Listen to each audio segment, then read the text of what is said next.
Halo semuanya, apa kabar? Semoga semua sehat dan tetap semangat dalam menjalani aktivitas. Perkenalkan, nama saya Stefan, dan sebelum masuk ke topik utama, kita harus mengetahui mengapa bisa ada dokumen pembayaran yaitu Transferable LC. Transferable LC ada karena terjadi perdagangan antar negara atau biasa disebut perdagangan internasional.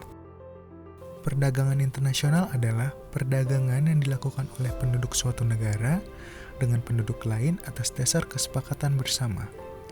Sudah hal yang wajar jika suatu negara tidak dapat memenuhi kebutuhannya, jika hanya mengandalkan barang dari dalam negeri saja. Keterbatasan tersebutlah yang mengakibatkan adanya mekanisme jual beli barang antar negara atau biasa yang dikenal dengan nama ekspor dan impor. Kegiatan ekspor dan impor didasari oleh kondisi bahwa tidak ada suatu negara yang benar-benar mandiri karena satu sama lain saling membutuhkan dan saling mengisi. Adanya perbedaan kebutuhan inilah yang menyebabkan adanya suatu kegiatan jual beli yang dilakukan oleh negara yang satu dengan negara yang lain. Bahkan, negara maju pun seperti USA dan China masih membutuhkan barang dari negara lain untuk memenuhi kebutuhan dalam negeri. Transaksi ekspor dan impor sangat berpengaruh terhadap perekonomian di negara tersebut. Jika neraca perdagangan surplus, menunjukkan bahwa ekspor lebih besar daripada impor. Sedangkan sebaliknya, jika neraca perdagangan defisit, menunjukkan bahwa impor lebih besar daripada ekspor. Suatu negara yang melakukan ekspor lebih banyak akan menghasilkan devisa negara yang dapat digunakan untuk pembangunan infrastruktur dan kegiatan dalam rangka pembangunan nasional agar menjadi negara yang lebih baik lagi. Ekspor adalah suatu kegiatan menjual barang yang diproduksi di dalam negeri untuk kemudian dijual kepada pembeli yang berada di luar negeri untuk dipasarkan di negara pembeli tersebut.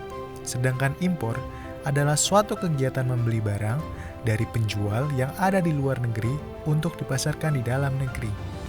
Dalam perdagangan internasional, terdapat sistem transaksi internasional atau sering disebut dengan sistem pembayaran internasional.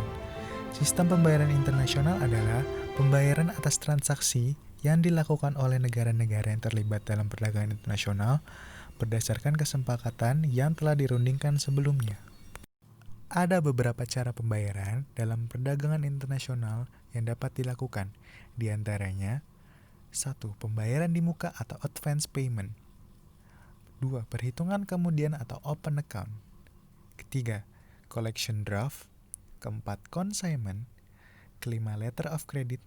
Dan yang terakhir, cara pembayaran lain yang legal dalam perdagangan luar negeri sesuai dengan kesepakatan antara penjual dan pembeli. Pada dasarnya, sebagai seorang yang melakukan transaksi, tidak ada pembatasan dalam penggunaan cara pembayaran. Namun, pada pembahasan kali ini, kita akan memfokuskan terhadap letter of credit. Lantas kenapa sih harus pakai LC? LC atau letter of credit adalah bentuk dokumen yang dimana bank membukakan kredit atas amanat dari pembeli, serta penjual juga merasa aman dengan adanya janji pembayaran dari bank penerbit, LC yaitu issuing bank. Sepanjang penjual dapat menyerahkan dokumen yang sesuai dengan syarat LC, di lain pihak, pembeli juga begitu. Ia sebagai pihak pemohon LC juga merasa aman dengan adanya syarat penyerahan dokumen yang telah ditentukan dalam LC, karena bank tidak akan melakukan pembayaran sebelum dokumen diterima olehnya.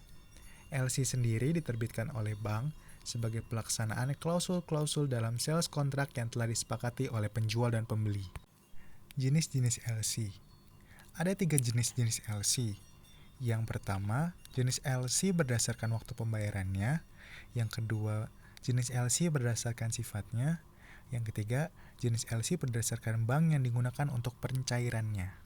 LC yang berdasarkan waktu pembayarannya ialah Set LC, Usance LC, Deferred Payment LC, dan Usance Payable at Site Basis LC. Jenis-jenis LC berdasarkan sifatnya, yang pertama ada Revocable LC, Irrevocable LC, Irrevocable Confirm LC, Transferable LC, Back-to-Back LC, dan Red Clause LC. Yang terakhir, jenis-jenis LC berdasarkan bank yang digunakan untuk pencairan. Yang pertama ada Restricted LC, dan yang kedua ada Unrestricted LC. Namun pada penjelasan kali ini, kita akan memfokuskan terhadap Transferable LC yang memiliki keunikan. Keuntungan LC. dapat digunakan untuk fasilitas pembiayaan pada bank, kepastian pembayaran oleh pihak bank atau penerbit, kepastian pemeriksaan dokumen oleh ahlinya. Sedangkan untuk kerugian LC, harga yang dikeluarkan untuk metode ini cukup mahal. Dan LC hanya bertransaksi dengan dokumen dan tidak dengan keberadaan fisik barang. Apa itu transferable LC? Adalah jenis jaminan keuangan yang dikenal sebagai letter of credit berdasarkan sifatnya, yang memungkinkan first beneficiary untuk mentransfer sebagian atau semua kredit barang ke pihak lain setelah melakukan permintaan kepada transferring bank yang menciptakan secondary beneficiary dengan beberapa perubahan yang diperkenankan dalam aturan. Transferable LC diatur dalam artikel 38 UCP 600 dan yang menandakan di transferable LC adalah ada di bagian 40A, form 40A, bertuliskan form of documentary credit revocable transferable. Risiko untuk transferable LC. Bagi aplikan, pihak importir dapat menerima kualitas barang yang tidak sesuai dengan kontrak. Sedangkan untuk pihak beneficiary lebih banyak mengarah kepada second beneficiary.